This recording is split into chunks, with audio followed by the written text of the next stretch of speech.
It's a Saturday. Welcome to Shalom 256. Anyagera bwacho. Gwe. Njogera ntya? Welcome to Shalom 256. Ngamba Shalom. The Haddad Kawefa. Kawesi. Kawefa. Tutuse it's a Saturday. Nga mmanyi mbera oli mukwano gwa Mustafa. Atutambuza ebintu nga ebitambula. Ba sponsor. Simanyi gundi akyaliko. Ono Biva. Kwali kati ntandika kuba sponsor. Otandika kuba. Kale banga mazenga mukola tebana bye ntandika nabyo. Otandika naki? Oli mufunyu.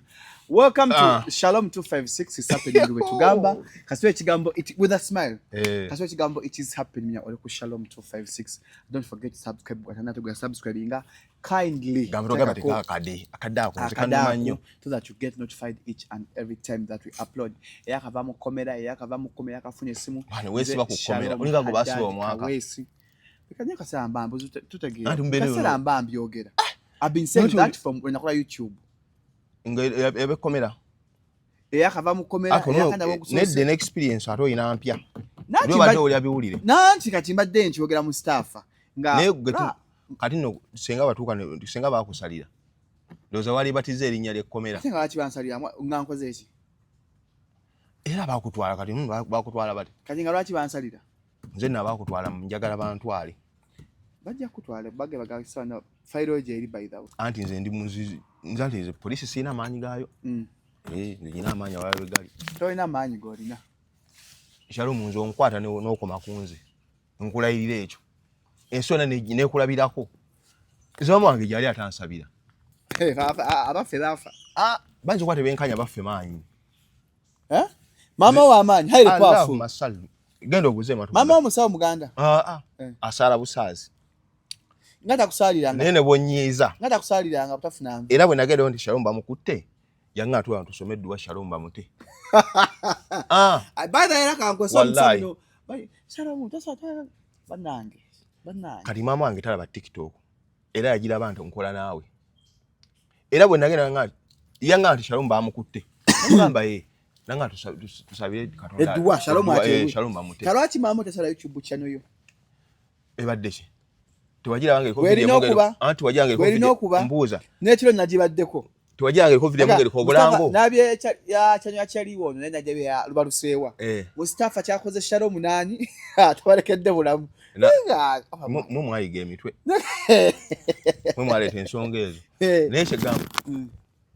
Channel yange tuwagira twali wali ku gundi. Ne channel tegenda kukola paka ngote channel mpya. Ya serious. Gwe ne wono ogiroga ne wono ogikola. 2017. Gireke. Muloka izina YouTube teri mu chegamba abantu bakimanyi kyenjogerako. It's not going to work. Ekola. Mustafa, it's not too late. Lero ziri 3. Badde nkusaba oba ngatozeyo lero bencha ojje tugrow YouTube channel mpya. Gwe twali ku gundi twaliwa. Gwe twali ku coding atuli emmere. Gwe teri ko bulango. Kuliko obula. Teri ko bulango lete egibaguddewo gye ko bula. Nga nalongo kitone. Ngajida abantu 7.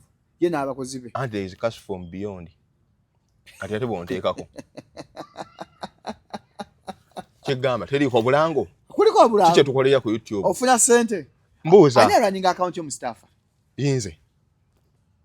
Ani uploading an interview. Amanye baseka Mustafa, bayiteka interview Mustafa. Ati nizwe na niso agundi BPLM nasoma computer. Ate gwe ojagala wetegereze Shalom. Teri muntu amanyi computer nga yasoma. No. Anti ababisoma eno wafe ku ground tebaliyo. Gwe buli wizard go twali ya computer abate yasoma. Obadde gulo gena musanga wa IT. Ezo films zola. No. Tugende mpola Shalom. Kali kuno ku kyalo kwoli. Ani gomanyika ina degree ya IT. Ani. Sekuli. Ne computer tezili ko tebazikola tebaza uploading a software biki. Computer nayo nagira abalinga mupira ndowooza. Tokola kwa assumption. Not assumption is. Shalom abantu bamanyi computer nga tebasoma. Gwe mwana waso okumanya computer okusinga yasoma. Anti computer yakulabako. Omuntu asomya bawanjawulo. No, Shalom tugende mpa computer. Bokwata omwana oyo n'omwesimu kati waliwo ekimulema okwekolera. Era osanga video aziziza baaka ataddeko endala. Amanyo kyusa kati. Yes, computer ya practical. The more wogirwako. Nanti practical is good, but there are some softwares omuntu abalina okuyiga. Anti no. kati Mustafa byadubobi just go show manya kintu kimu nti omuntu ategedde computer okata tafuna mulimu gwe Mustafa computer wasoma basics binotandikirwako types of software adiwo yabi kibi printer types of printers professional printers na tufuka computer tukola graphics there are things you must learn inayo wa degree akola graphics kubakozi bo inako wa degree ansi basoma tubabikola twalanze obulango tebitambula twalabye kalango twagala bakozi newanyo vuda kansula na kalbale twagala aliye yatulaba Sham 256 ene emirimu ebiri abaana bangambe ekizibu kyo ogula nnyo emmere bangaba batya Sham 256 Media Sasi is hiring John our team. Our company needs fresh minds and creative ideas. Tune for ebiri bitwagala okola personal assistant ne camera producer. Qualification bango na degree oli ku advantage n'omuntu alina driving permitting eri valid. Wandika ng'osaba omulimu oba ng'oteeka kusaba ku shalom256ug@gmail.com. Deadline ekoma nkya ku 4th January. Wandika ku shalom256ug@gmail.com. Ngoso kwesa konti manye kola graphics so bitegere bya mawulire jangu tukole ku Shalom 256. Personal assistant yaliwo. Akenda bana bya kola personal assistant. Wo. Nyine mukubala masinga yakatete kuwata. Gwe oyagala. Personal assistant. Kya muno ofunye sente ebya ddala oyitaga ko omusolo. Oyagala personal assistant. Eranguwa. Aga personal assistant bakba simu patuna kati simu ya company. Kyantu ngabe. Sebo Shalom ofunide ddala se. Nifse ofu twebaza. Kati ono kati ali mukola na interview kati andi badde omulala editing interview ngono wakola eno twatweta kati mwaba mwana personal assistant bagenda kwata nsawo zange nedda I know banga sira bya amawuli ayamanya manyo kwegitinga amanyo kola ki mbade manyi tuyagala just muntu ali royo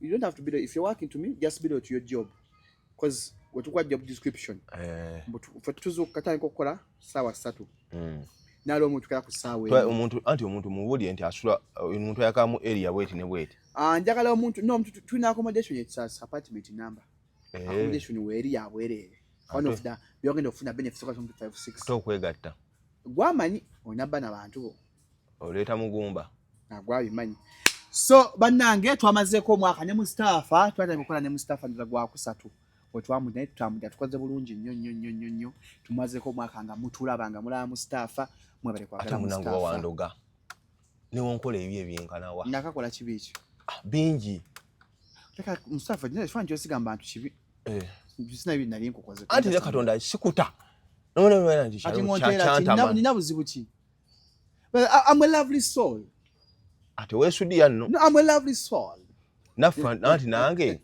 watu wafuna omukisa gumu bwenjagala nakbagote weyagala kati obuzibu Shalom ne wokola kinze kati omanyi kankuleka ekintu kimu niwekera ku machanga sikyakolagana naawe waliwo esinza kwogera about Shalom tunakigamba abantu era kankiddemu wano nina abantu balinga 3-4 nekamba weeko omu kubasinga omumanya Kasuku olunaku nerukeera nga njawukanye ne Kasuku newe baali nkoze eki silver yokwogera kintu Kasuku nkoze eki ekyo ndigenda nakyo mu kabuli paka kufa yes nti waliwo ebintu oli amanyi abantu onamanyi nti Shalom mukwano gwa Mustafa kale ate bo balaba bya kamera kamuni ate bino birala but waliwo ate what happens behind the camera batamanyi kyova nti nze omuntu abanga mwagadde niwe batumunyiziga tutya awaliwo ensigale nga nti akansigaze pride yaffe buli mwasigale nga Mustafa wasigadde alina ekitiibwa ne Shalom wali alina ekitiibwa abagala bamwegatteko ne mutaddawo nga bafumbo baawukanye naye nga embeera ku set munange si bakonzeka mbani bannaffe aba Beaver Organic and Natural Health Products basangibwawo munange Mengo Ham Mukasa Road opposite Masengere kwa kuzimu simu eno 0752 0701414412 Beaver agenda bisabutonde family planning weli ku nacho abana magumba omugongo sinuses nanyansa dozi yange eya habo eya asthma dena mune ku Beaver bakujjanja bise obutonde mpola Uncle Mustafa Bukenya ensonga zifuuse ensonga bendera efuuse bendera okukwata ne bendera ku garage bendera yafuuse bendera waliwo omwami omukyala akola mu State House bamulako bamuyitaani bapya bonna bajjaawe ogaye kati government premieringa bapya bonna kweyanirishingayo omuntu omupya bano batuka ekisanga bano babbala muntu abamanyira Nereeta kati yalesanaga nti bendera ino okubanga enkuba tegikuba. Naye batuufu. Anti yo omusirikale agiina wano bwatuuka mu nkuba akola atya? Omusirikale ane bendera wano. Yeggama.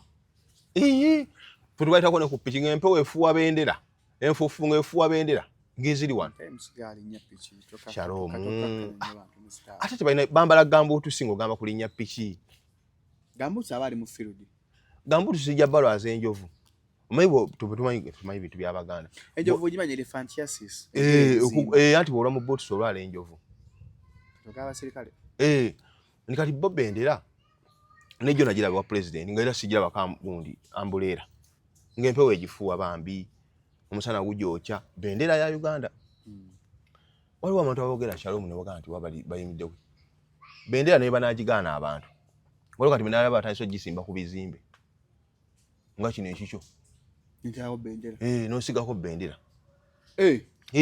Kati bavudde mu kugikwata. Kati oli ansiiga nsiga. Kati oli akwata ekizimbe kino ekya Shalom n'akisigako bendera. Hema tuganga mutabuse. Si kinkugambye.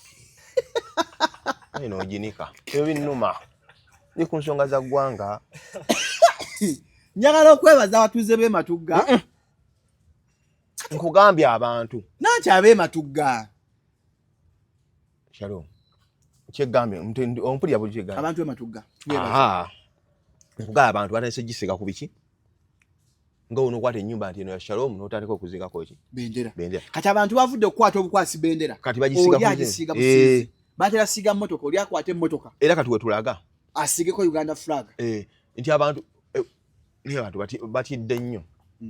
Nti abantu bawe president strategy eziwanguza akalulu. Bavemu ebyekito. Nti bendera ya buli omu. Ebyokanga. Bendera ya buli omu. Bendera ya buli nti buli wotuuka okukanga abantu batuuka ekiseera nga kati batya n'ekisiikirize. Kuba zinabyo jjo nalaba kulala ya movement uli bali ekayunga. Ng'abantu balina bendera za movement wezi. Zote zina value. Anti zo za movement. Tezina value. Za Uganda. No, we admit tezina value. Yes, Mustafa, you're talking about a Uganda flag. But Uganda flag, abantu bagiina ku uniform z'amagye bagiina. Kuza police bagiina. Bakirizibwa. Anti ono zaatugambye nti tulina engeri gitreating amuswe bagitreating. Bano batagenda tayina kuwankuba. Teyo kye wamusana. Twabisoma.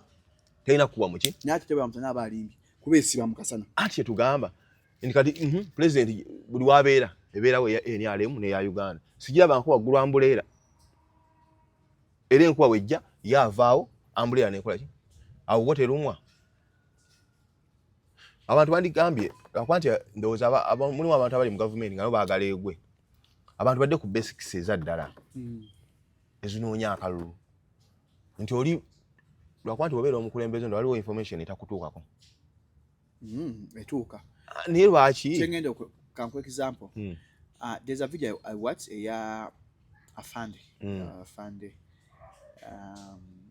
The name is going Kutesa. Where he was talking about bagolere tumba. Amawulire ga Joe President Museveni. Mu New Vision I think. Yavudde n'avumirira ekyokukuba abantu emigera n'akigamba kikyamu takyagalirako ddala. Wale baddeko mu mbeera oli n'akuyita mu nteeseganya nga yasazeewo dda. Kyaki kutuuseeko? Kampani ezigaba emirimu. Balangaana emirimu naye nga balonzedde abaabwe. Yes. Kati n'ekyo president asobola okukyogera. Omanyi kati wetuli kati wa bwongo. Wetulaga. Propaganda mungi nnyo. Abalina omulamu abatono. Naye nga propaganda ye mungi. Nti president asobola milioni empaka gyaganya abantu batulugunya. Naali serious alabika. Nti Shalom bamukutte teri mutulugunya. Nira si abantu basigala bakola ki? Babatulugunya. Nti ebyo waliwo kye bayita reverse psychology. Ntimanyi. Kati gyatuzannya. Kuba president asobola okugamba nti wali muntu akkirizibwa kubba ssente wa musolo. Era si wawe ne bagibba. Bwe tosobola gibba Shalom. Kuba tolina access ku yo. Era si balina access ne bagibba. Ne tusigala nga tuyinze nnyo n'abasasula mu bongera bifo. Bwe tuwalaba ono omukyalo ono MP w'Erwengo gwe bakwata n'akawumbi. Ng'oyambuka wali wa deputy speaker Munyonyi. Tayeebwa. Ebyo n'ebizimbe biri ku kkubo bibye. Bajja kusaba bukakafu. No. Anti wasula. Tegeeza nti bibye. anti yegamba ajaga atwe ku bukakafu anti bukakafu webuli nze njogedde guteka ko disclaimer Mustafa yakoze ozo senga kyali bweru waliwo no simanyi muwada simanyi yani era nawe lwengo ndikatiza ekintu kya bendera nabinga kya kutitizi nnyo ekyo bakireke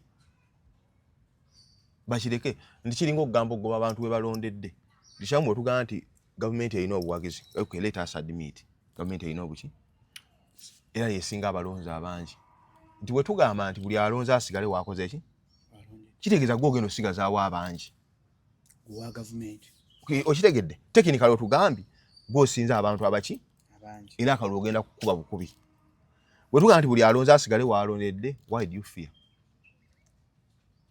ate munzo sukko obungi ate nga abo be bangi bayizo sukko obungi bakyankalanya ababo nga bakyankalanya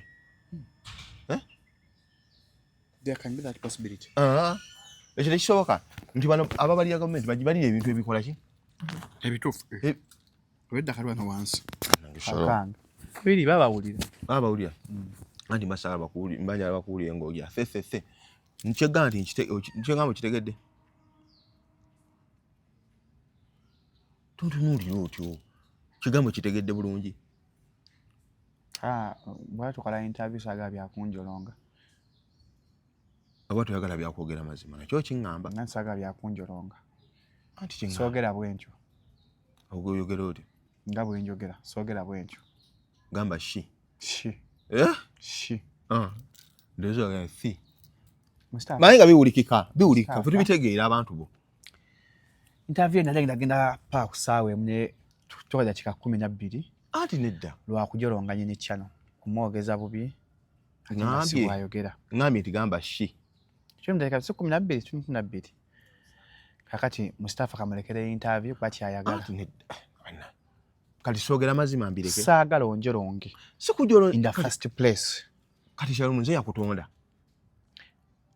ewali omulala tofunyizaawo ngalo okimanyi nina ekirimi lwaki onjogeza bage simanyi bwe n'ekirimi ate bannayuganda mbajjukiza endali si bulema ani wafunye n'endali bali bwe kibi kiri ku ggwe endali si bulemu megadi yakomyewo wamma bannayuganda mbajjukiza endali si bulema emberenge si mmere megadi yakomyewo you speak in parables so baako ekintu kyoteka ekintu kino ekyokugamba Museveni okugamba President Museveni nakoye bitawaana okuvayo n'agamba temukuba bantu eddoboozi bana will the authority respect that voice tebasobola nti bo of course ate n'abakuba abantu balina obukambwe bwabwe lwaki babakuba ntosobola kuba Shalom ngwe n'okwana omukazi ate nga bw'omukuba tuli bize buli omu ali kukonvinsinga abantu bamulonde ate nga gwobatekako embooko abalonzi ate bw'okuba simanyi science kyali awo oba zino nte nti ziwulira na miggo simanyi tomanya bayinza okuba batusinga okusoma ngabo batuukako eyo mu mbeera z'abantu gaga nti ate bakuba ennyo bongera kukwagala manyi wali abaasoma embeera z'abantu nze saazisoma naye bayinza okuba mulimu ng'abaazisoma ngaga nti ate yo wakuba abantu bagiyitaani nze simanyi bikosi za community psychology yes the one community psychology anti mbeera z'abantu balina ogenda zitula ate mbeera z'abantu zikyuka leero aba mwangu guno omwaka ate ogujjaga nti nato baayisoma ne zino zakyusiza obona ozisoma baayisomako zonna kati omala ozitundewa so abantu abasoma embeera z'abantu bali bulungi. I can give you good examples. Ngani Kasuku is a graduate of psychology. Kasuku ate wa media bobanga wete example Kasuku bwe kati wabanga asoma mbeera za bwe bana bakola obusawo nga bali kusibaweza sports kati Kasuku da celebrating na degree ye yasooka kusoma mawulire anti gamba kwe kusoma okwasooka bwe yamala naddawo n'akola degree embeera z'abantu anti celebrating he has to anti celebrating amawulire kubanga and as we speak yeah in fact alina mu exams he's doing masters in that ne wana aba afata tagenda tumanya ambira kwa unaku tukyuka tetuli amanyi so byemwogala ayogera ntune banyumira amagundi bibanyumira Kasukwan ye YouTube asinga mu Uganda meaning he understood what people want atuka nti si asinga ati babagambye kati ffe twogera amu YouTuber naye nanga by the way I must admit nange nti ndo Kasuku ye YouTuber asinga mu Uganda because he's an influencer, he's a YouTuber. Thank you Jova yafuna award kunya musanfu Friends of Shalom haba yo pakira kanono ngabe kataina wasiza yafuna eza Godfather nafuna ezo okuvuga obulungi atatomedde wala na Mustafa wala na kati nze nfuna nti award ovuga obulungi atatomedde izo utatobanzo okufuna obuzibu nenfuna Majedi nafuna eyokufumba je nafuna eyokumwana omuntu asinza okuba mu kamera alina page mwagaba award mujitani Majedi Mustafa afuna award seo munenga nyina afune mu nga kasukwai na abiri anafuna award meka Mustafa nga 5 nga zaaki mwatu joga banna Mustafa achigambo omanyi award ya Shalom eyo gimanyi enseno bannange buli ntabya jagala ka award kubanga gwe mututte okutejjere no mwadde interview omwana omutai na page amate byali abantu babiraba Mustafa tebyali yeyo abantu babiraba bokutama dede omwadde gundi mwaka ogujja tuna bannomini baffe already abakyala best administrator Hadija Kalungi my DJ mulabe mukutte bwati mu ngalo mukyala wo best administrator wa Shalom 257 mukyala wange nisize mbuza adimi bashalinga linki nga interview kati ge premier nga bano bana wala aba 256 batambuza linki banye mugende mulabe Mustafa mugende mulabe Mustafa papa ataddeyo ate abantu baganje ate obagala bagamba yakugamba nange sibimanyi buli yabiwulire nedda wamma wana Shalom 256 mbagala nnyo nagwe nabya nwanisa bamwita Henule nwanisa ati banjagala nnyo ndi ladies wine ndi honorable love ndi muntu w'abakyala ogikamta gwetanga soda abakyala omusajja oyo yali azimbeyo matuga yalaga wa soda abakyala gamu buguma nakomula banga ali ku KBS ense muganda wange ense kuwamu nawe namulaba kwama twali ku kivulu kyani simakula soda abakyala nakomula nga avuga progress kakati ensi katonda alina buli omwana tuka shawo muntu wabasika chapati alina katonda wamuweramu nga time ye Mustafa mwaka ogwadde gubadde gugwo andi kati nze kyenyina ndi consistent nikunira tugutandise anti abantu bagenda batusubira agwaddi neje kwagalako wadde consistent mukweyerusa embyogedde bane mu kamera ate nga zenyina alaje kubeyerusa ojja kasalamu ako ziswa kulina Mustafa oli wa kizigo bani anti nyina alaje toswa kulina nani bashira price swa balirana nina alaje neshira price anyumira obwero buli bwa munyumira anti nyina era she looks beautiful anti nyina alaje ku bantu abeyerusa muno basikini yange basikanti ono wa bizigo simanyi ebaawula ndo tosinga nanko sefuko nina alaje mbanja ala bakomeri mune mmere ebigundi bine ebiki goosebumps kastani utikonga samina muntu nina alaje waabo basisha sana bulungi oyina alaje waka video wali ka video ke bampereza Bobby yabadde embale nga basala embalu omwana ampeza ka video nayiso nga basala omwana amusala embalu neboyi ate no waliwo nja kutwala waliwo nga basala lwaki basala ekitutu ekiri waggulu lwaki basala nga basiramu tekati tubafana gena obusiramu njawule nebawo I think what they need is circumcision so they can catch you as a Muslim abali basala bawanvu Busia live tubulire Busia live Aisha bebe muri bagisu lwaki musala mutyo bano bawanvuya bwato omusajja omugisu nga yakutteko nalabye omwana gwe basaze naye mwana gwe basaze yadde mwana naye mama nga musobola okufu bulungi alina obulago eriyo nga ye wakwatako kutuga wesibezi namulabye omwana gwe ne video yandeese olutiko like jikanze ate na phobia I can't look at blood just noli amusaayi kati omwasesanga mu buugi ate nkuza abafumitanga kati nga nsamba ogi bwawa eseeta ojawo teyasesanga mu buugi oba gwe wasomanga busomi beka bijjeeko katukole tonyiga toza kummanyira bwotyo Mustafa naye gwe ekiro ekyo kyanyumira sirabangayo omuntu asomera ku kojjayo kuseesa buugi nasookera ku ggwe era Shalom olunaku olwo nenzikiriza olina emikisa mu nsi era abantu bonna bakwerijjako bakuleke omanyize ndaba waliwo omuntu yaŋŋamba Mustafa lwaki oyagala nnyo Shalom oyo omanyize buli muntu akimbuza ekintu nyina ansa emu He admit nti oyina emikisa. I'm very lucky. Mu bantu abali lucky. Yes, that one nze I admit. Nina ekisima kyange. Yes, omanyi ntoba nakyo. Omanyi Shalom munange enseno giraba. Waliwo ebintu byolina okukkiriza nti gundi andese. Kafaanyi kange wano. Ng'osesa ngoji. Wano nali ndayira. Ku bwaki olwo? Nali kuleta gye prefect. Kafaanyi kange akakali mu ttambula mwana ali mu katambuza. Nkalaba. Era omutwe gwe gulinga ebbakuli. Ayi eggwe. Eggwe yennyini. Ate wano wali mulungi. What happened? Bakwatamu. If you could progress like this, you would have been a different person. Honestly. Amanyira bannayuganda abali Mustafa omanyira. No. Omanyi I'm honest. Leli mugikyajinga. Bali kwesana mweyo. You see, I'm honest.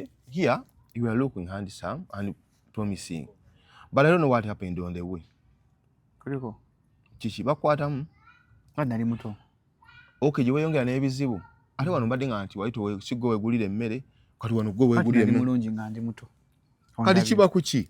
Omanyi ku kyalo waliwo n'abantu nga mulungi mu. Kale, omanyi n'enviri za munyene, enviri zange nga z'Abawarabu. Ne gunja kimbuuzizza jjo twatukola interview. Kupona nga enviri zo za munyere twanze tutya enviri zange ne kasanzwa mu amazi zinga bya kapa zonna zigwa kuli bweziti. Kati ogwo omutwe gwani gw'olina? Bwa mama wo taata wo? Mustafa tegeeza ki? Njagala commentinga. Coach guli ordinary gwani? Mama wo taata wo? Mulungi. According ku mitwe y'abantu ambi. Abantu balina emitwe nga gisesa busesa. So teweemala amaanyi. Gwani kati? Omutwe? Omutwe guno? Naawe tomanyi. Omutwe gwa mami. Bw'ate we guli? Ate mama wakusinga obukulu. Omuntu okukoma ku myaka emeka okukula. Omuntu akoma okula ku 20 years. 20. Kati gwakoma we guli. Gwakoma tegukyakula. Ate tegulyaza amayiza. Waliwo guno ogwantabe gulimu akameeza. Era senga wafuna ku ogwo. Mbuli ensonga z'eggwanga. Kulisa abantu embaale. Shalom nange osumbuwa. Kulisa abantu embaale. Mukuliko eyo bannange. Bakulisa eyo. Naye olaba Shalom. Okulisa abantu ekayunga adaya President Museveni. Walabye omuntu. Nabalabi. President yatabukidde Namboze. Namboze waliwo gwe yayise. Nga yamuwa ssente zaaki. Ekayunga eyo. Eddagala lya ddwaliro. Wabba eddagala lya ddwaliro. Naye namulabye ng'okweexplaininga yagambye nti tugenda ababba eddagala ne kati tugenda balwanyisa.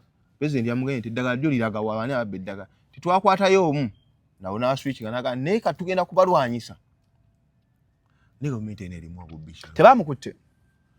Ate RDC. Ate nga bakutte Salabirete. Olw'okuba baamuguddeko emisango okudisplayinga voters register.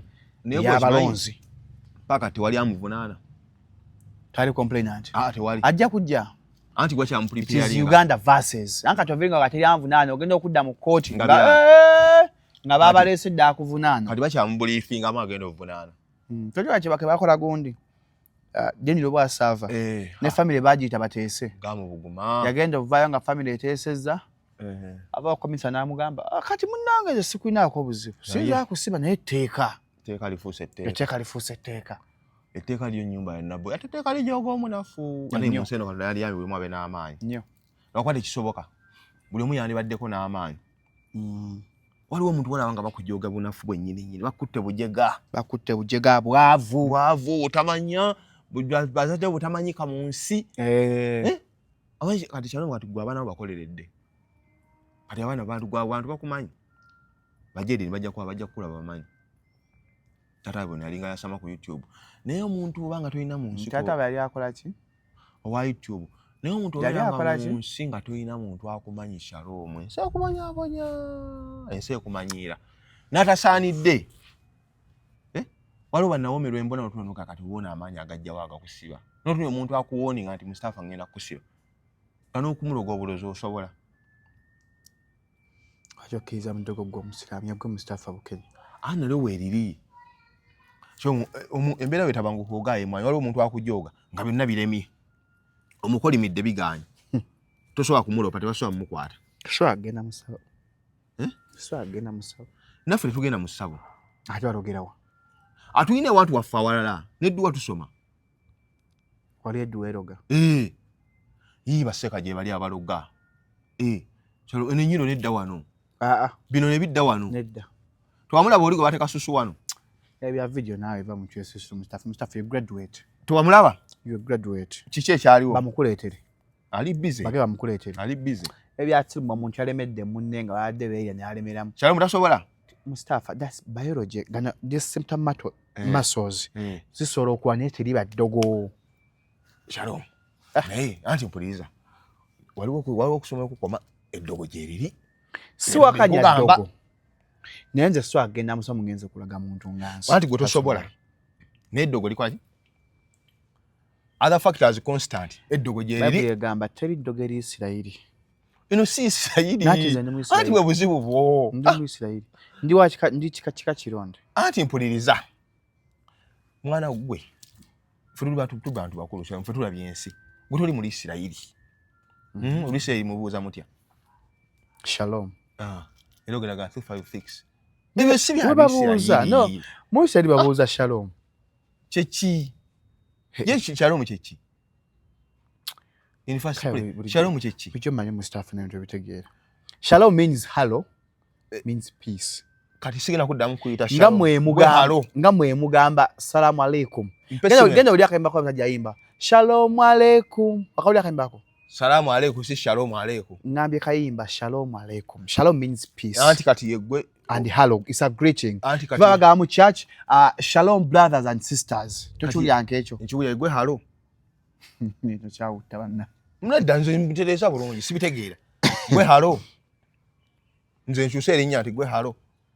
Nze peace. Nze mirembe. Peace at na likola ku mukazi n'omukazi. N'omusajja n'omukazi. Shalom is a Hebrew word which means peace, hello, greeting, hello. Yes. Hello ne peace bye bimu. In English. No. Tugende mpola. Ekigambo hello ne peace bye bimu. In English. Tugende mu luzungu kati nze lwentegeera. Sitegeera Hebrew. Tutegeera luzungu. Nedda nze kale. Wama shalom abali ku Shalom 256. Neno tujja kulepoka kuli nnyo eryo. Utannyonnyole bulungi hello. Aga amanya gambako Smart Mustafa amanya gaba Tumanse entungu.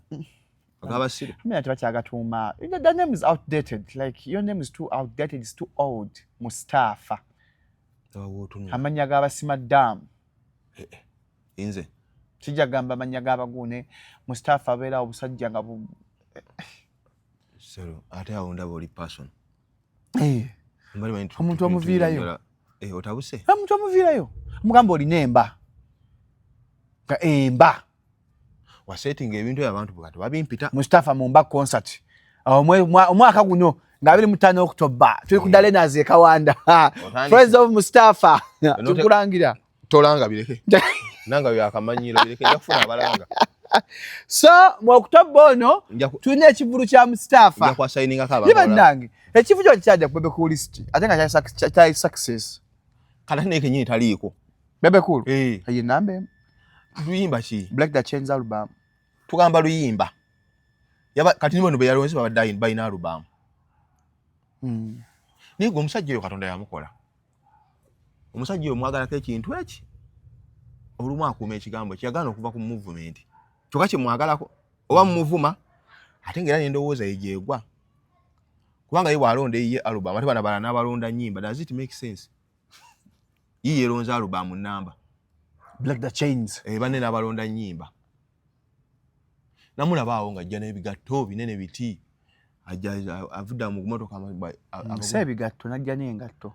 Ebyo bigatto bine emyaka kyambala ezenga. Is a star ina kwambala bwaki. Bebe Cool is a star. Is a celeb. Anti twambala okusinza ku myaka. Hagwe twambaza bwoki kubanga oli taata. Mukali muno obunanza school fees ziba wuba. Anti nedda kyegamba kyalo. Bakogo twaba ku basita beebweru. Bajja bakyuka. Emyaka gigenda gikyuka. Yes, with time. Kati waliwo osanga Michael Bolton nga beyambala nga mu 70s kata kyasobola kubyayo. Niyango osanga Michael Bolton nga yes, he's upgraded. Natya ku simu kuliko obulamu benera myaka gino. Kati fate eno mu Africa tutambula emyaka tugitegeera tutegeera kiri star. Kibolo osanga omusajja star wa myaka nga wala byawiro ngwa byazayambade. Nga he's a star. Naye mugiri emyaka. Ne list wagirabye? Nagirabye. Saa taliiko. Nesi neyeewunya ne ganti banne. Saa guno mwaka tayimbye. Wala Bebe Cool asobodde okuyimba. Abeera mu campaign. Tuba tunga nti kaana ne sense. Kyokka bali mwaka mulamba kumaze mu campaign naawe. Anti tugamba nti kaana neki? King Saha banya ba Miss Christian Bebe Cool gwe boga abo balina okubaako. Of course King Saha yandi baddeko. Lwaki? King Saha kyali wa Bebe Cool. Kasito nawo tegedde bulungi nnyo. Alonda bakyaliibe. Kwanje Saha yakoze receipt ye. Eyabasiru. Era n'agiriira. N'agamba mbu waliwo abantu abasibaganye bali balwanagana. Ta. Mpisa sikuyisa. Naye bwe waliwo ogungi akyasinza. Aliwa. Ono weeno. Mu bagagga eno mbu yakyaleebya. Simu gwagwa mulwadde. Uyu mwana wa Lodi musiru. Musiru ekisembayo. Vako oli asesa mu buugi. Si musiru. Anti va no oli afumba obuugi naye musiru. Senga talina byalina. Anti omuntu yenna ng'alina ssente simulabanga musiru. Anti nedda. Kyalo munnange obusiru. Sente endala munnange n'amagezi. No. Kyovala nti omuntu asobola kubanga teyasoma na employing oba diguli. Omuntu nga mugagga. No byonna ebyo byawukana Shalom munnange. Tobitwalanga nti byambi. Sente mukisa. Kimboko kyenkugamba. Alina sente si asinga otegeera. Kyovala nti omuntu osobola okwera nga toyina yadde ebbaluwa ya senior fungo okozesa baddiguli. Mpola. Naye nga ate waddiguli asobola kutandikawo muki? Mulimu. Sente endala nnyo n'amagezi. Sente is just a blessing. Alina ku blessing ne sente. So list waje yadde ntuufu. Ntuufu kwani kuye? List Bebe Cool list. Ntuufu kwani? Bebe Cool list. Era amagezi ge kigamuwa. Aliwa wano njijana. Ne kati abantu bali bakumira kingo okoza awards zo. Break the Change album yasinze top office. Yasinze anye kuddako Joshua Baraka. Blackout Global Act. Olimba Long Presses. Anye kuddako Dax Vibes. Yaga yasinga gundi yasinga talent mu family Dax Vibes. Egedde ng'omusiru waaba. He's talented. Kati ye waganti yasinga. There we come to doubt his statement. Nawe kenyini okitegeera okibuusabuusa. Dax wayimba. And according to myaka gye. Bebe Cool credits him for building his own identity without leaning on his famous brother and acknowledges his growth despite earlier criticism about his vocal style and stage presence. Agamba how sure is it mugundi mukali ya Dax temuli maanyi ga muganda we? Omulala yazeeko kapeke kaba temensingo. Of course kapeke performance. Nimba no doubt. Naye kati omwana ngoyo nga muto baba alina waatuuse.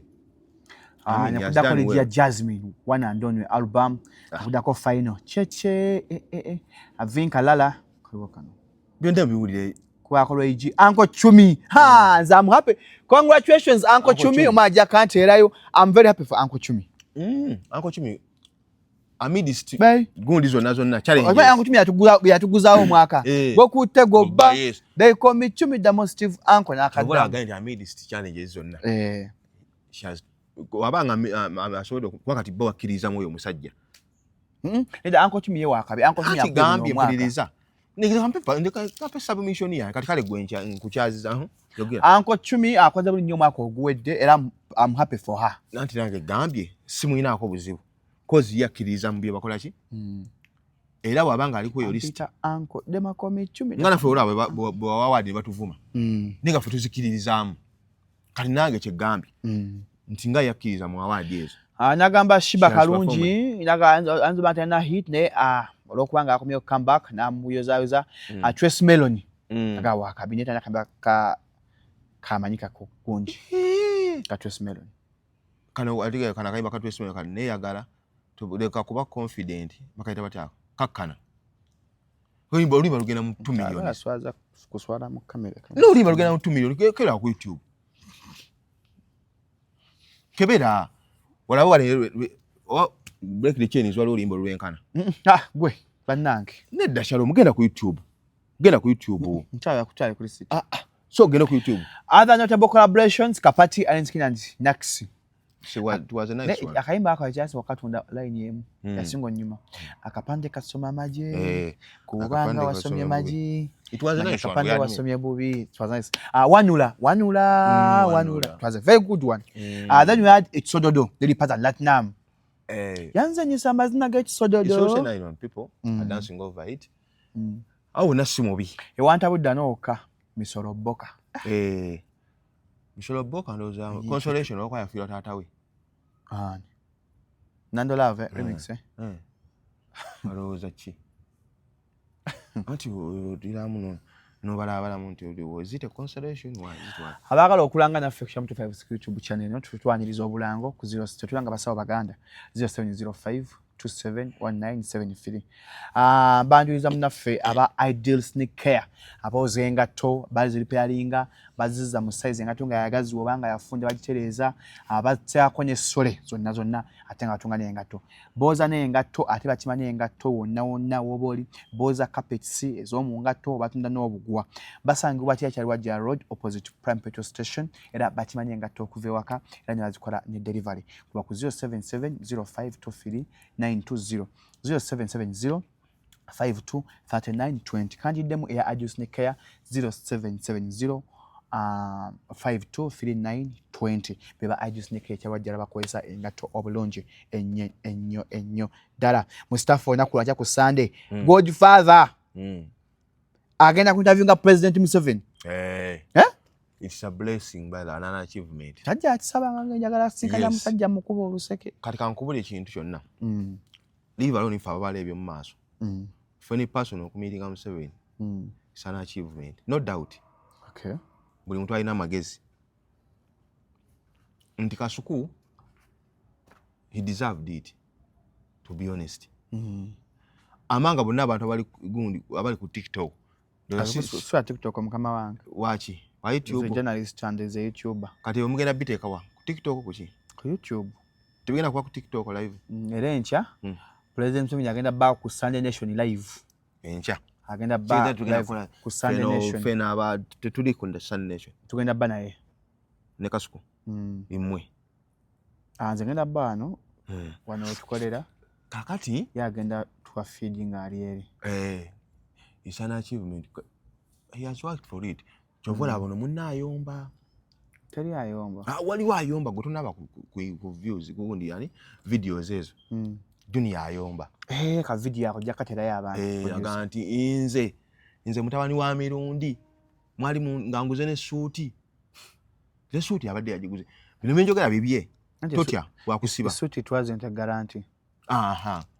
Chovola abanewunya nnyo ku lugambo lwa yino obutatutemyako naye yayira talina assurance nti anaagenda kyamukute by surprise. Kiyinza okuba yakimanyako naye nga talina assurance eyo nti ddala anakola ki anaagenda kubanga gambye yagula essuuti nga nawe womumanyi emimwa gimuwewera n'atomyako ku live nti ku Sunday ndi wa mukulu emwe yagikola ki wegimuwewera n'atutemyako ku live kyandibadde awo naye Katonda ono naye mugezi bannange Junior abeera agenda ku interview nga Museveni kyandibadde awo Katonda ono w'amaanyi ate Katonda alaba ky'onoosobola ekyo teyandikisobodde kyanga kyalimunyingiza n'entaana kuba yalimanyidde ensi eno Allahumma salli olaba interview nga Ssenga Asidi n'avumirawo ku ensi kati aba ku interview nga Museveni kwandiwulidde n'ekyo tuwa ekyokuyiga nti osobola okweyita ow'amaanyi naye ng'ekyamazima toli waki yes nga tabala gwe balaba w'amaanyi mulala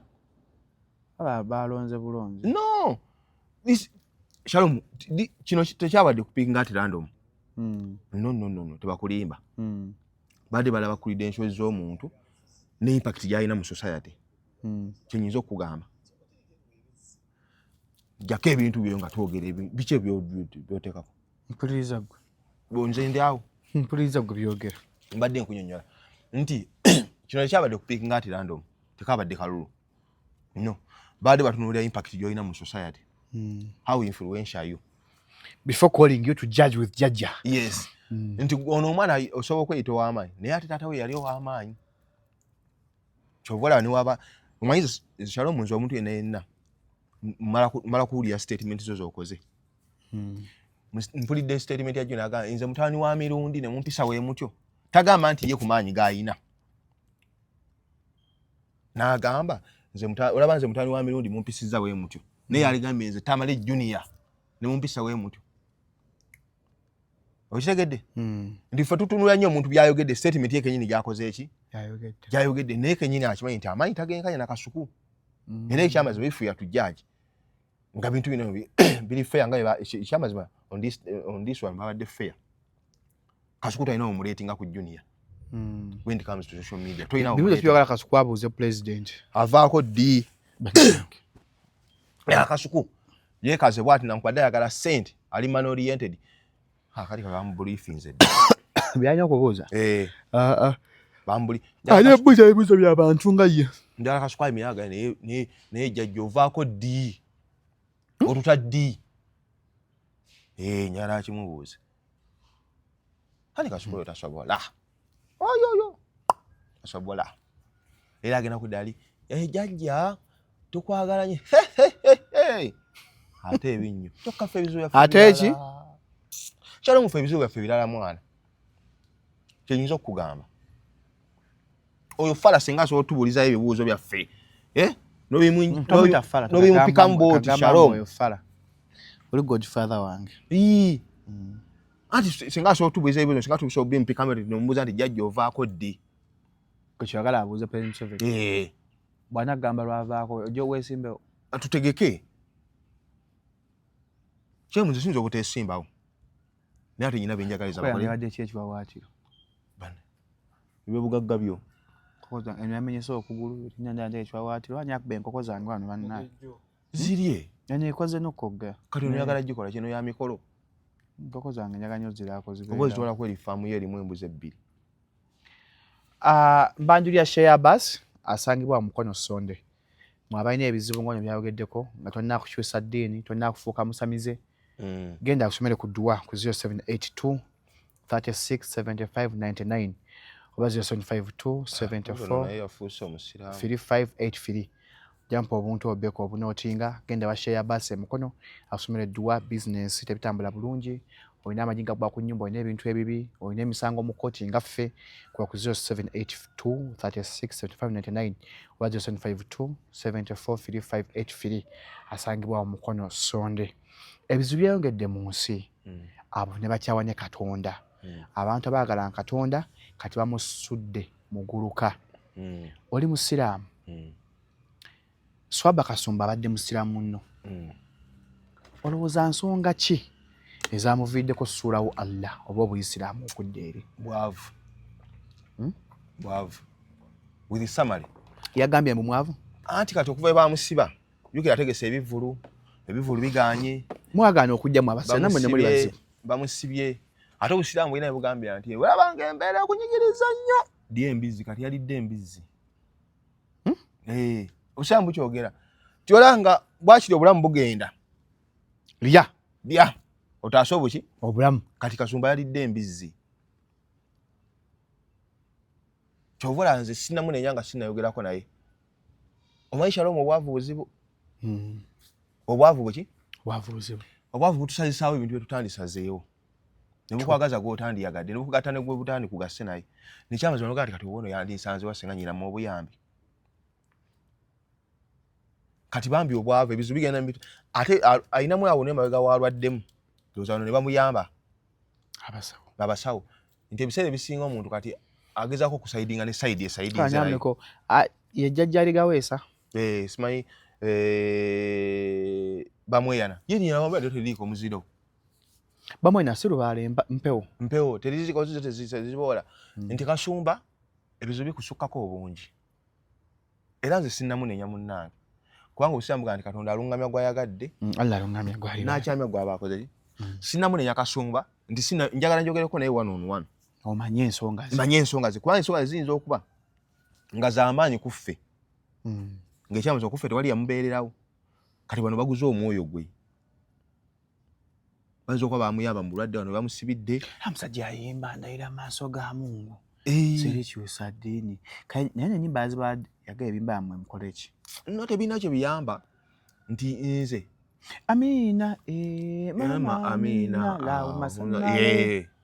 embeera mugagga wewalanga nnyo Shalom embeera omanyi busiramuvuga nti obwavu buliraanye obukafiiri layini kati ninnya akabawula kati ninnyo obwavu n'obukafiiri kati ninnyo safeni layini kati ninnyo nti koyinza n'obutakalaba naye ng'ate weekali nti Kasumba abamunenya amunenye kitono nze simunenya gwe togumusalira sigumusalira omanyi kinemesa ogumusalira nti nze obwavu mbumanyi naye ndabeko ku muntu alumiddwa obwavu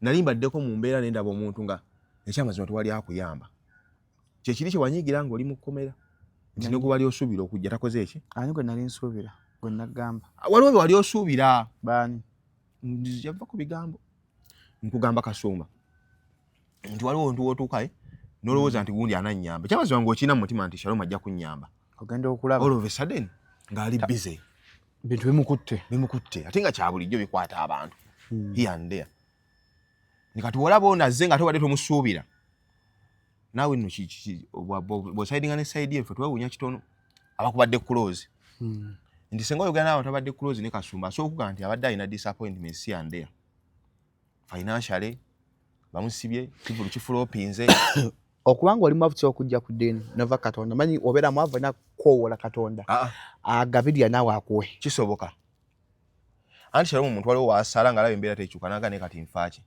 ng'alaba te Shalom atasaala apulogulessinga awo olina okunywerera Katonda anti ate ng'alaba gw'atasaala ofunamu oyongera kulinnya ddala buli lunaku kati wobaako w'omulaga w'ojja amaanyi ekyamazima kyangu nnyo okumudayivaatinga kuba buli omu mu nsi anoonya mbeera nnungi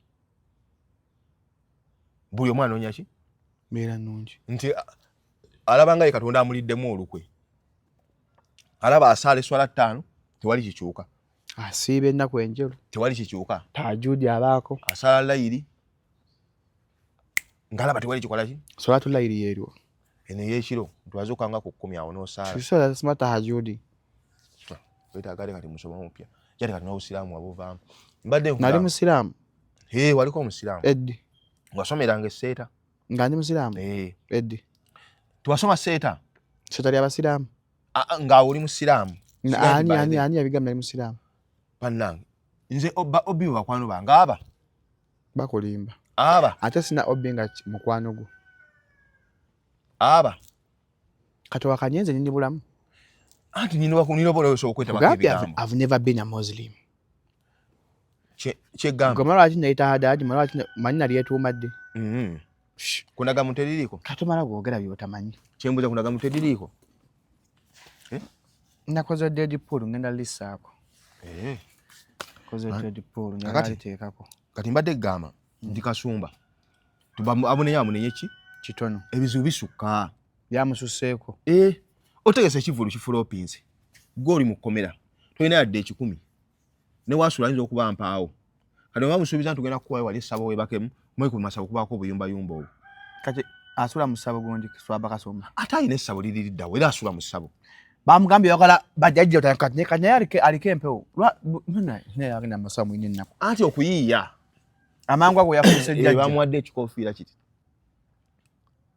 kati ate amanyi n'ababadde mu science oyo nabo si bakujjukujju balwadde bakula nnama nabo bagujjula gutokota tobebikka n'obeeyalira awo yakiŋŋambye sheyi wange mutumiddeko sheyi Zubadu yageta abanga bagezigezi ngaabo bagezigezi omwami n'omukyala tobebikka n'obeeyalira bagezigezi nnyo tobebikka n'obeeyalira nabo tebaggyibwako hadiisi nti banoonyeza mawuli aga breakinga through mwaka ogubayingiza omuki era bakakubya akajji kati twogera kati ku Swaba Kasumba hiti bwe bagiina yakutta akati naye kati kyegamba ayinza okuba bamusanze nga bokusula mpaawo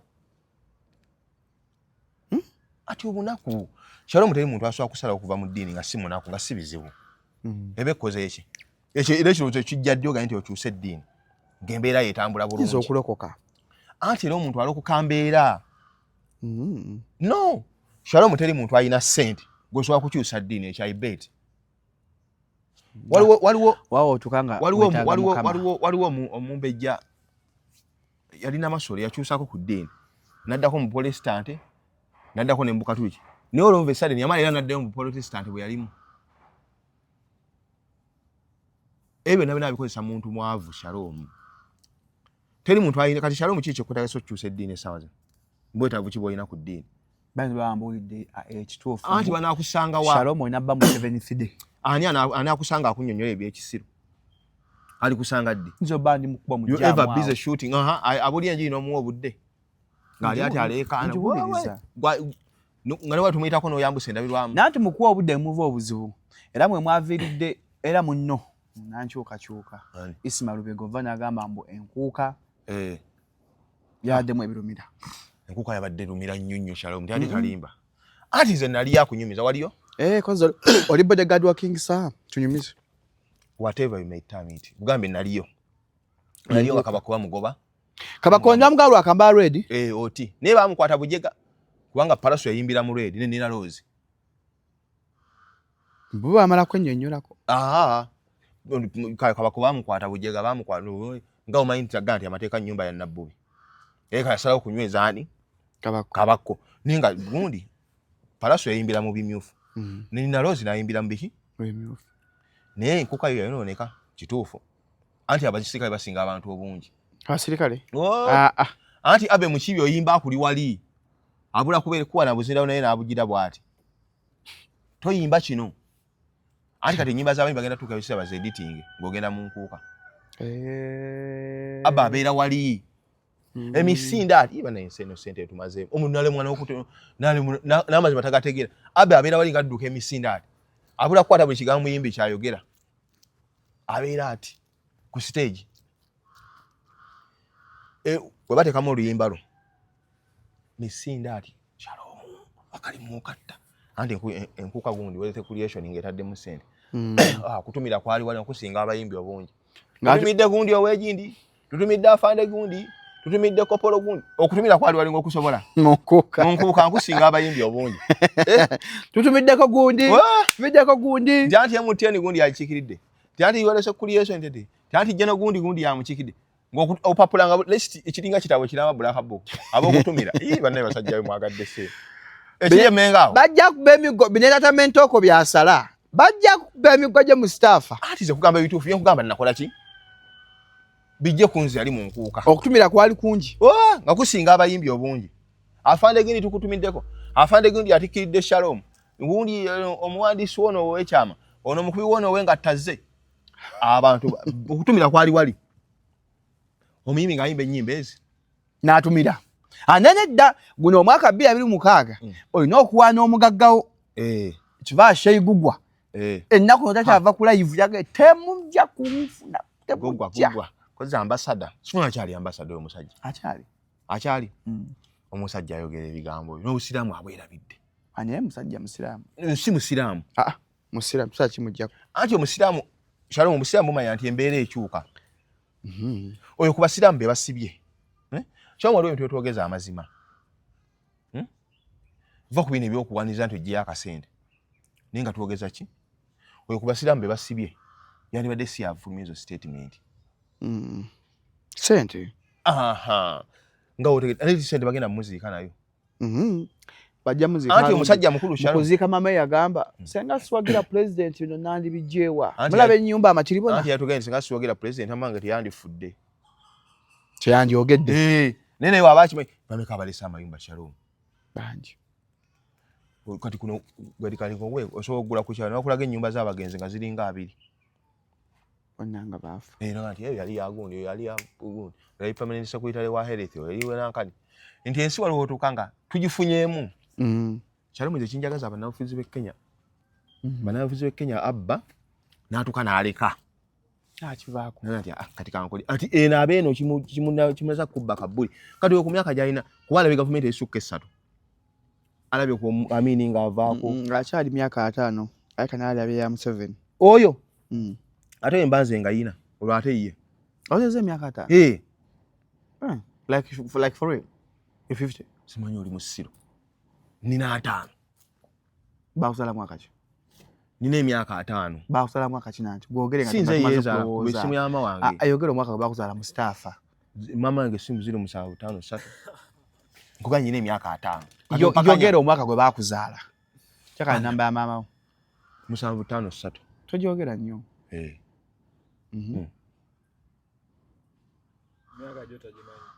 Ate nze yezaala. Anti olina ID. Gwe nako omwaka gwe bakuzaala. Yo olina akakongo kulonda. Bakusala mwaka ki? Sina nokebera ku poto. Bakusala mwaka ki? Tobala. Ndi wa 8. Kajiba myaka 5. Jibe meka. Bakusala 8. Mbanyi ne meka. 8, 9 oli myaka 3. Ngenda mu 5. ngenda mu 5 bakuza 8 9 10 8 ne 12 8 paka 9 ejo 10 ombulira ogenda mu 5 obonye emyaka 46 sigambye salamu alaikum oyogera ko ne Shalom Kaweesi ono mama Mustafa banne toyanzanga nkulamusizza Mustafa ng'eddwa wadde ozinsabira nveeyo bannange Katonda nga w'amaanyi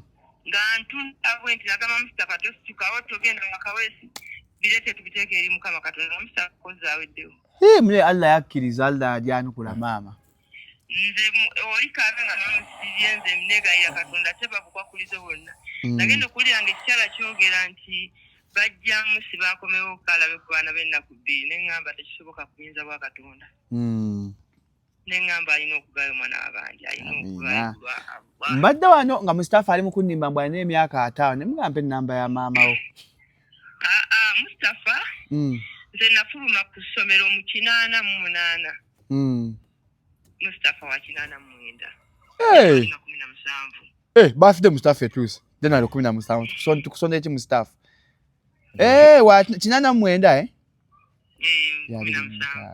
endako bya 26 minus 1989 Mustafa myaka 37 Mustafa oli muto kati wadde yokuza so birthday yanga 17 ndozo kirabye January 17 so birthday yetuusa tutujja kutwala kafe wano twalano tudigidirawo kaka matukula mama tugala kuyita nja kola Thanksgiving Allah ngampadde obulamu tujja kola kwaneddwa tujja kuyita maama nga ne Christmas ali na wano nani oyo mwana omunene wakakoba yani oyo Kasuku Kasuku Kasuku anko Keisuku Keisuku si Kasuku ye Keisuku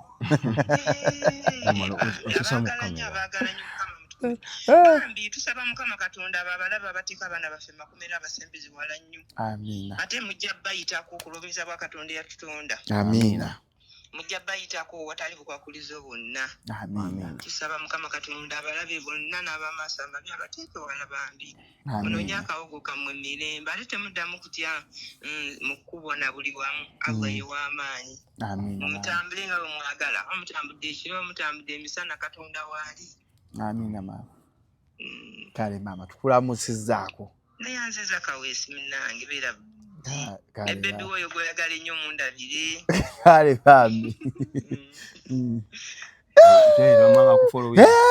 obadde wanti nnimba mbamanyi olimba naye ebintu byalaali kati otakuvaako alaba mwana kanalaba abangi yagamba laba kyebakola omwana wange n'omwana wa mumanyi tamumanyi amumanyi ne Kasuku tamumanyi amumanyi agenti oyo omwana wakakobo oyo highly powerful oyo kasita akwata mu dduwa kiba kiwedde Sheigu gwetegeeza ano ali accountability kifo kye kimusumbuwa kale ennaku eno mbi Shalom ennaku ekozesa ebintu byotandikoze jjukiramu naye wabeerako ng'oli mwavu n'olina bye wakola naga naye gwe teyandimanyidde kutuma gundi ono okuba kati ssaawa zino n'otunula nga n'akatu kakumanyirirako nga katini twakolangawo kwakedi ngoli oli emmere nyakutagamba temugibikkako gundi ajja Shalom ajja ekyamazima ng'ojagala ng'asobola kugirya olina kugirya naye kati n'otunamunaga Katonda gundi yammanyirira ki baatujoga nnyo nti oluusi ebambeera ate kati wali abantu abataakola mu buvubuka abagugwa babadde mu gavumenti nibaamini baabalabako ne investment yagaana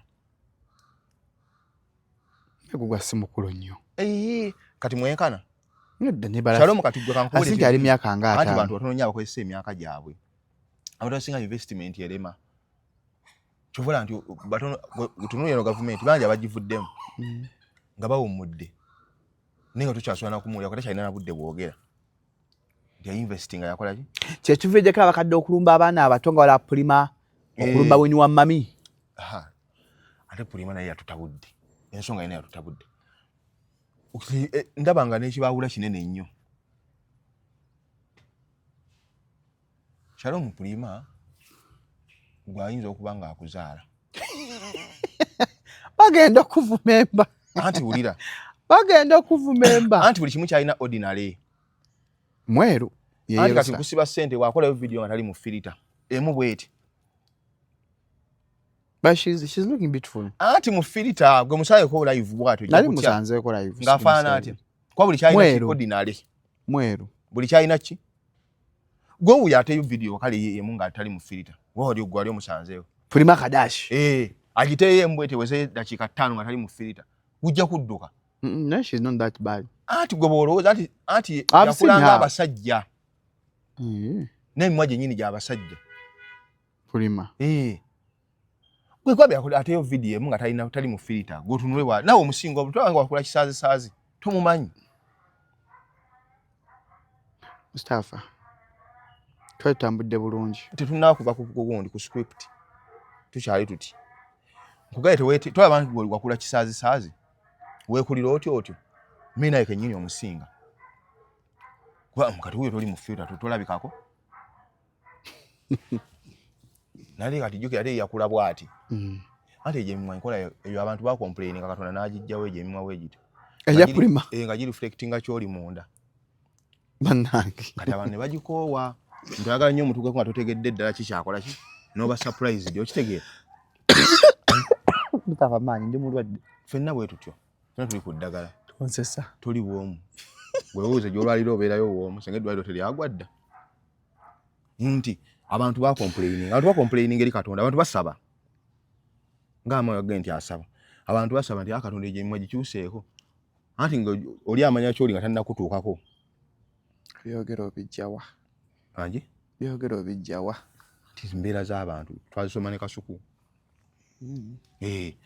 nti kati yakyuka oyo mwana oyo omukazi n'omusanga gwenga dwatolina kyomwegombako wa bulijjo so muntu otalo abo luvaawa tewali we luva ate tuko omulo apa ku police anti kumwejjako ng'alaba asuse nagadde mugema neka naludde yeetonzo ata neetonda yeetonda teyeetondera ku ssimu naludde basinkanye ng'ani asinkana nani bunyama ne Pulima tebannaba tetunnafuna budde bwe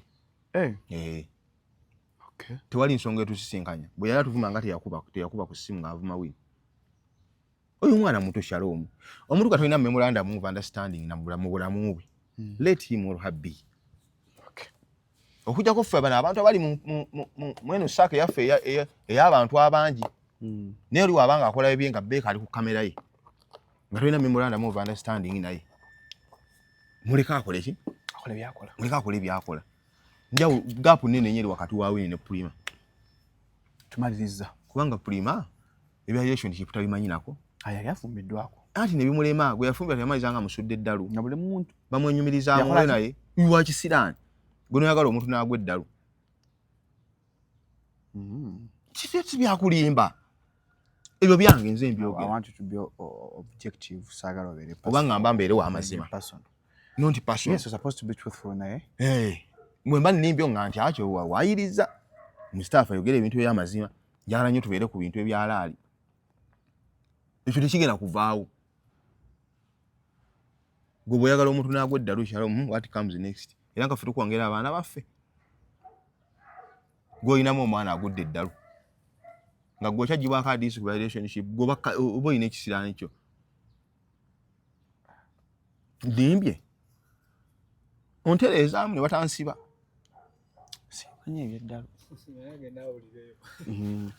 naye genda obeere KRP naye ogendako ku foreign mati waliyo okusala size sala size bamanyira omusajja muno n'abeere naye sitama bamanyira abo twali mu staff abairi wa mukaaga every Saturday 8 p.m. some days manyo chikamcha saa 10 nayomba okufa tuliga sukana kwa lwaleero onakyo sembyayo ndintu kyalanga ttaka lyange nalya wannyoko nze munange wansobera nze ina engeri gyonkubamu ekikono kyo kansira kintu kyenkulemesa elanga nze ndi objective nanti bane bansasula katigwiranga business wamatutu yiro akyatita agita tajiwomya gwolangisa muzindaalo wamma ayagala ettaka poloti ku baziro 752 34 89 6 simanyi wajjeko dda anti mu company yemu nono nzo kugandi ayinza okuba yakomereza ku deso jjako 0752 34 8967 ninangira ako nze ndi munno ni omaze okulanga fitina yaki mu nsi omaze okulanga ekyo wagala nange nti omaze okulanga ninange nja kukyuka embeera